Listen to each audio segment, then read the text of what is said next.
Hello and welcome to the Common Creative Podcast. My name's Chris Meredith. And my name is Paul Fairweather. And Chris and I are on a mission to unlock, discover, unveil, derobe creativity in life and business through the ideas, stories, and visual communication.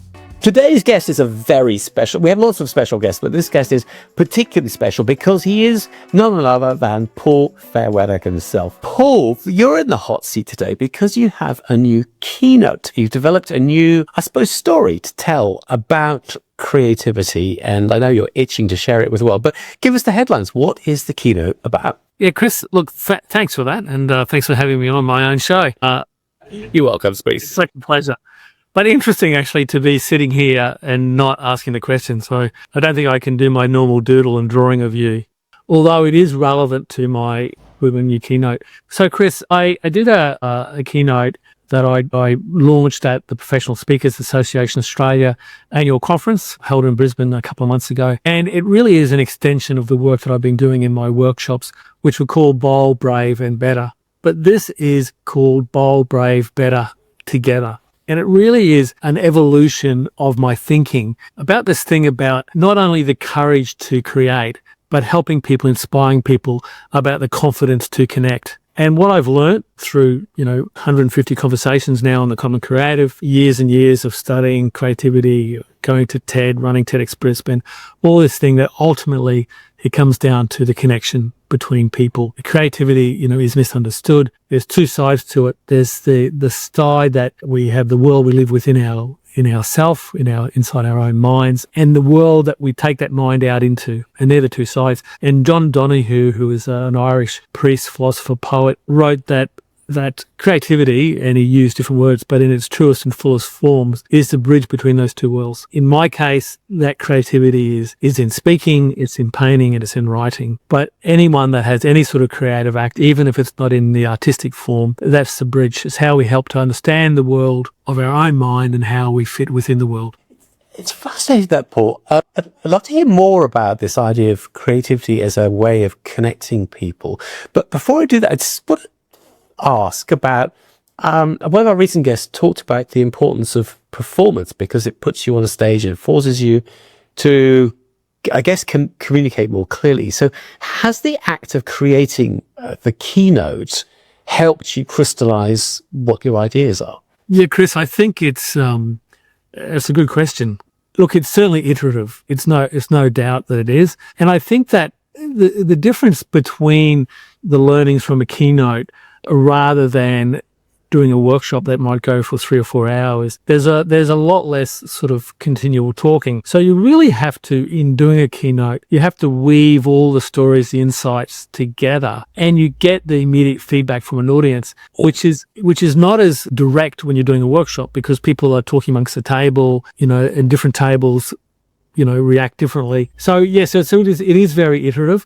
It was an absolute pleasure and an honor to do this keynote at the Professional Speakers Association conference Cadence because the whole 4 days was around methodology. So for me, it was a masterclass. I was sort of part of that masterclass in delivering, but most of it was me taking on board stuff from listening, and getting feedback, not direct feedback, but feedback that I was interpreting from what other people were presenting about how my performance was going to be, listening to before or afterwards. So I think it really is incredibly iterative.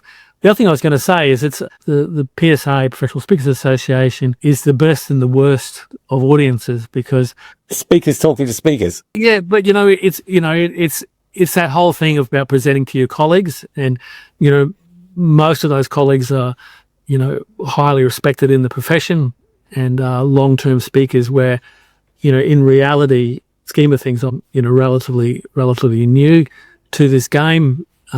In the scheme of things and relative, but so that's sort of a hard thing. But the good thing is it's a very supportive audience.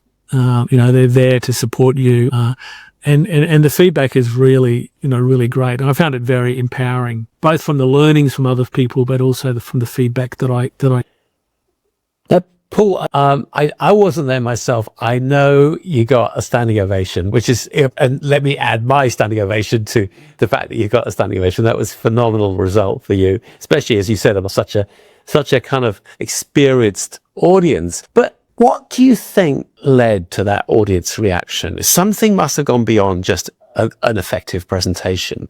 What inspired them to react in that way? Chris, it was really interesting, and you asked before about, the learnings from presenting. And, what I discovered is that it was really much about me being incredibly authentic. And I think in the past, at various times, and I think all speakers go through that, they see a speaker they really admire, and they want to be like that speaker. But the reality is that it's never possible. And if you do that, you end up with a diluted version of yourself, because it's not really you. I think that what it was I was very much myself with everything that came with that. And, I was being very authentic, and I was talking at various times, various things, but, I was talking about fear, and I was sharing very personal stories about my own, well, I won't say triumphs, but, but challenges, and very sort of emotive. So it was really interesting. And the other thing about it is that I did something on there that I'd never, ever done before. And in fact, I had a coach about 10 years ago who said to me, you should be the guy that does painting on stage. And I went, I'm not going to do that. And I don't know why. Maybe it was a, hang up from having admired Rolf Harris in earlier years, or, that's what Arndo does. But yeah.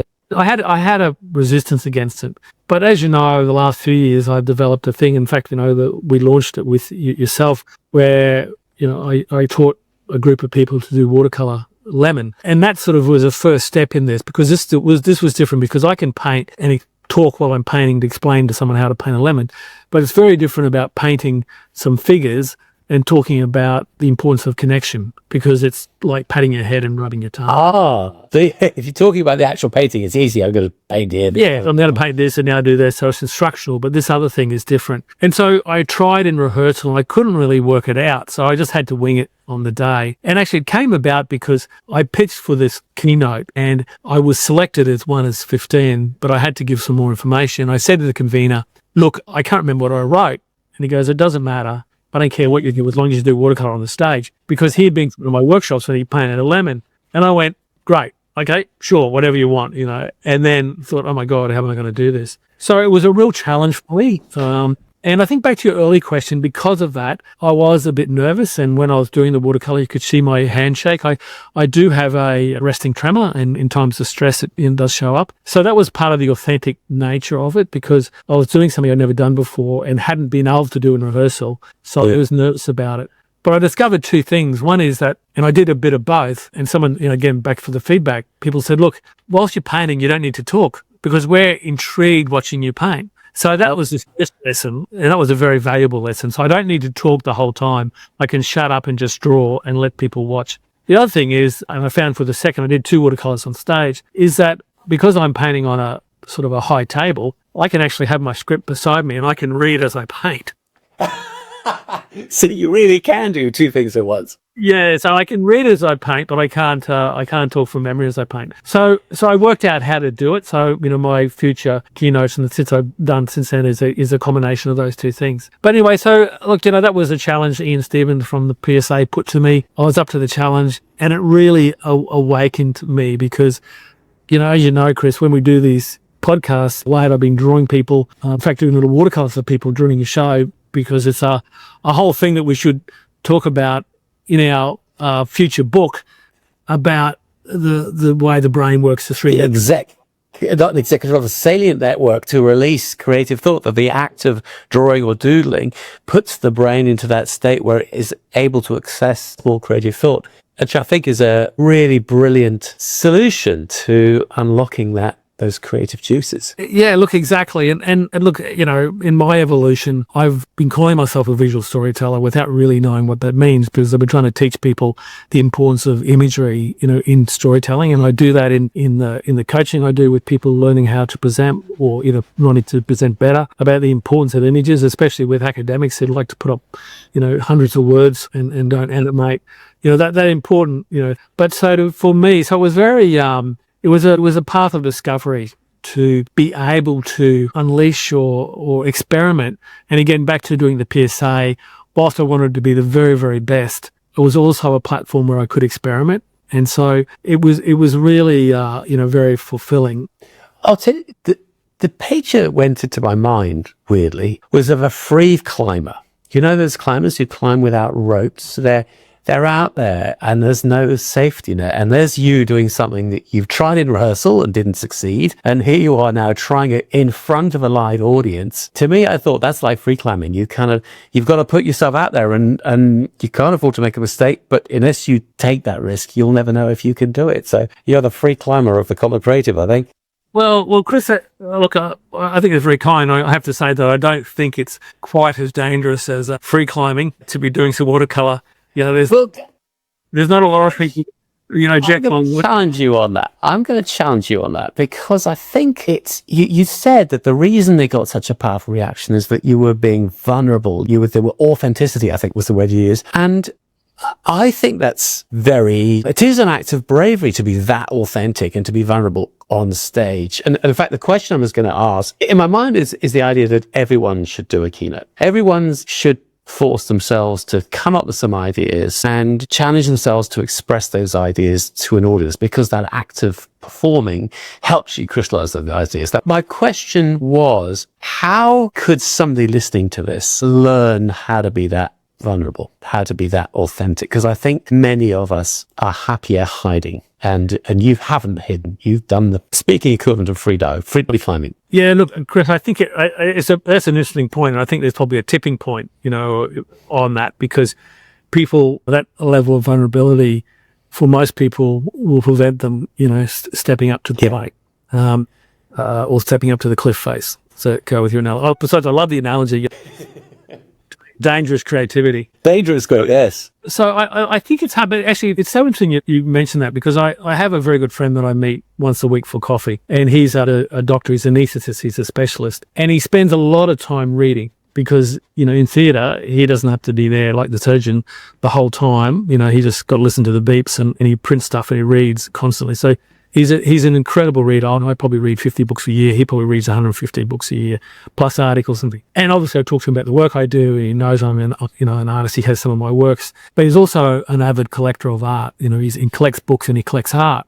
And I have been saying to him sometime that he should write, because, one of the things they say about how to be a good writer is to read. And he reads a lot, so therefore he should be a good writer, and he's a good thinker. But what he has decided to do is that he has a lot of his artworks in his rooms, the rooms where the other doctors and all the secretaries are. Oh, yeah. And, because he hasn't got enough walls in his house. So one of the other doctors was asking about, this painting or that painting. He said, why don't you do a talk one day to the group? Because they have this professional development where they do talks. And he went, you know what? He said, I'm going to do that, but I'm not going to just talk about the art. I'm going to talk about how, thinking like an artist can make us better doctors. So all of a sudden, and I went, and I said to him, well, you're going to have to write some of the script. So you got to write anyway. So I was trying to encourage him to write, which was the wrong thing to do, because I really should be trying to encourage him to find a way to express himself. So through a series of probably partly, exposure to me, what I was doing, but his own sort of journey of reading and appreciating art, he's now formulating this 30-minute keynote where he's going to talk about art and how the appreciation of art or the mind of the artist can help them become better doctors. So I think it's really interesting. So I think it comes back to a thing about, your question of how people can do that is, that need to express yourself, but also that to be open enough to find what form that will take, because like I was trying to get him to write because that's what I thought he should do. And I never thought that he should present, and I think that it's all a continuum. If you write, you're an author, you might end up presenting at an author's conference, an author's convention. But so I think it's that thing about, I think the question is certainly getting up and speaking, and there's, that Seinfeld joke about, survey says 97% of people would rather die than public speak. Therefore, at any funeral, 97% would rather be at the box and giving the eulogy. And I think that, it sort of helps and it doesn't help, that the reality is that to stand in front of people is scary. But I think the thing is that it's scary, but it has a great payoff, as we've talked about some of your questions about, iterative. And back to that thing, for the listeners, it's not as scary as free climbing. For the listeners, but for the speaker. And look, I remember when I was doing stand-up, they always said, you're never going to be a real comedian until you crash and burn, because Well, you crash and burn, then you get back, and that builds resilience. And if you crash and burn, free climbing becomes free falling. Well, then there's no coming back from that. And I think it is. And look, I have had a time where I just froze on stage. I forgot where I was, forgot what I was saying, and it happens to the best of them. Best apparently, but it helps build the confidence because no one died. And I was asked about good reviews, and it goes on, and it gets cut out of the edit.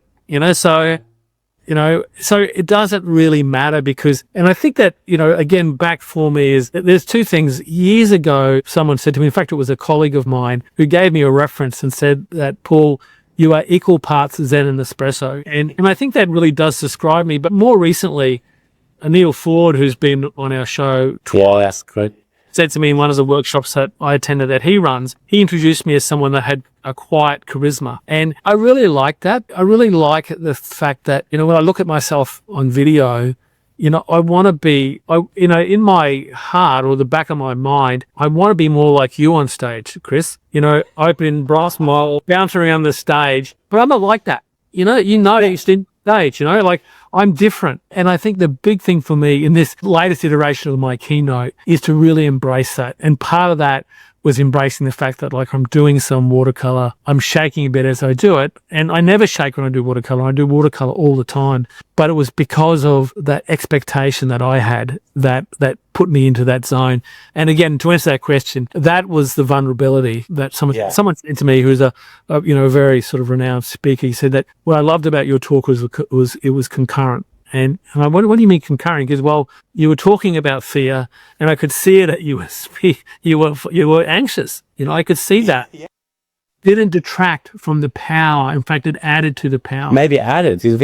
I'm going to be experiencing fear as I talk about fear. Yeah. And so it was a great lesson for me, and I think it's also a lesson for anyone else that gets up. Because it doesn't matter. If you're shaking like a leaf. If that is who you are, then you still have a powerful outcome. People, especially these days, they want more authenticity. That's what they look for. That's what they crave. Interesting, that idea. There's a sort of authenticity crisis. We're all struggling. We don't know what's real anymore. It's kind of, and are we seeing the real person? Are we seeing products of technology? We're all getting better and better at veneer and gloss. So, yeah. Exactly. And look, and the videos, that are AI'd and they look perfect, if I took you do make it real, spelled differently, but I have a new reel out. But, I could put that through AI and make me look more like you, bouncing around the stage. That would be quite something to look like. But, if I did that, I would be, I wouldn't be. Wouldn't you?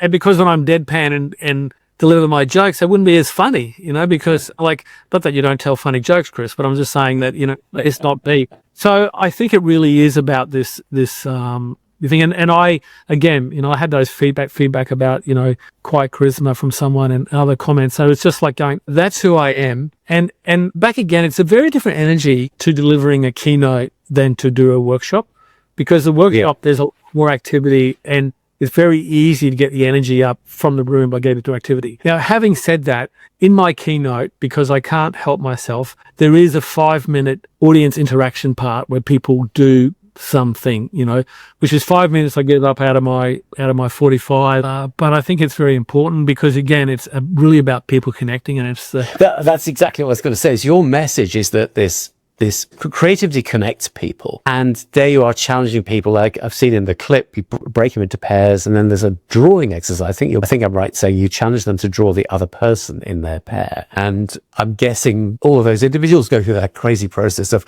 I can't draw. Oh my God, I'm going to be, whatever I put down is going to be offensive to the poor person. And then they create something that isn't as bad as they thought, and they actually have connected with that person. And so I think it seems like it's a very important part of the keynote. Yeah, look, it is. And one of the things that I say in there, I talk about why creativity is misunderstood. And one of the points is that it's misunderstood.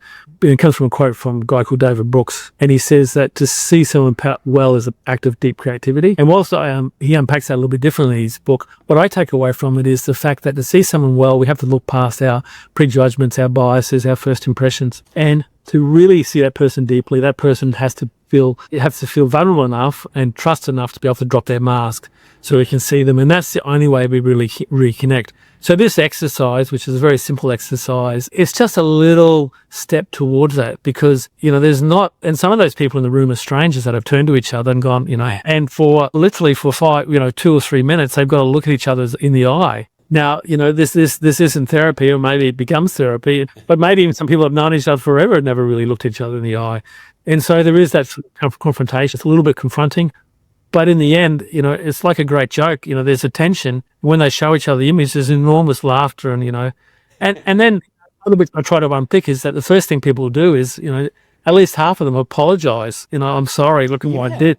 And it's like, why are you apologizing? Where does that come from? Where, and this whole thing about, I can't draw and sort of, but look, you get a little bit of this from the reel, but if you really want to know more, you know where to find me. And, Book Paul, one of his amazing keynotes. You'll see him quivering in his boots. You'll learn about the creativity, connecting people, which I think is a lovely new angle on this scary subject that we explore in this podcast. So yeah, get hold of Paul, check out his reel, book him as a keynote speaker. Paul, thank you so much for joining us on this podcast. You've been a great guest. Well, thank you, Chris. I heard it was a pretty good quality podcast, and I got the T-shirt. I thought, wow, what? You helped both got the T-shirt, and of course, like all of our recent episodes, this conversation has been accompanied by a sketch. This time, as Paul was been in the chair, I've been doing the sketch. So stand by. And I apologise. Here's my sketch of Paul Fairweather, and it says quiet charisma underneath. So we'll have to bring that. Thank you. Paul, thank you. And I hope everyone will enjoy that. Hit the follow button, and of course, tune in for the next episode of The Common Creative with another amazing guest. Thanks, Chris.